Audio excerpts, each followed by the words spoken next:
അങ്ങനെ ഞാനും സാഫും അൽത്താഫും കൂടെ താഷ്കൻഡ്, അതായത് ഉസ്ബെക്കിസ്ഥാൻ്റെ ക്യാപിറ്റലിൽ ലാൻഡ് ചെയ്ത് നമ്മൾ റൂമിലേക്ക് പോകുന്ന കാഴ്ചയാണ് ഇപ്പോൾ കളി കണ്ടുകൊണ്ടിരിക്കുന്നത്. അപ്പോൾ എന്തായാലും തപ്പിപ്പിടിച്ച് നമ്മൾ റൂം അറേഞ്ച് ചെയ്തു. റൂമൊക്കെ അത്യാവശ്യം നല്ല അടിപൊളി റൂമാണ്, ഒരു അഫോർഡബിൾ ബഡ്ജറ്റ്, അതായത് $40 പെർ ഡേ കിട്ടും. അപ്പോൾ എന്തായാലും ഏതൊരു രാജ്യത്ത് എത്തിക്കഴിഞ്ഞാലും ഇന്ത്യക്കാർ ആദ്യം തപ്പുന്നത് ഇന്ത്യൻ റെസ്റ്റോറൻറ്റ് എവിടെ ഉണ്ട് എന്നാണ്.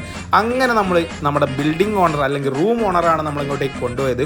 ആൾക്ക് പരിചയമുള്ള ഒരു ഇന്ത്യക്കാരൻ ഇവിടെ വന്ന് സെറ്റിലായിട്ടുണ്ട്. അപ്പോൾ ആളുടെ റെസ്റ്റോറൻറ്റാന്ന് പറഞ്ഞുകൊണ്ടേ നല്ല മസാല ചായ, നല്ല ബിരിയാണിയൊക്കെയാണ് ഓർഡർ ചെയ്തിട്ടുള്ളത്. ഇവിടുത്തെ പ്ലേറ്റുകളുടെ ഒരു പ്രത്യേകത ഉണ്ടല്ലേ, നല്ലൊരു പക്കാ സ്റ്റാൻഡേർഡ് വൃത്തിയുള്ള പ്ലേറ്റാണ്, നമ്മുടെ നാടുകളിലൊന്നും കാണാത്തൊരു ഐറ്റം.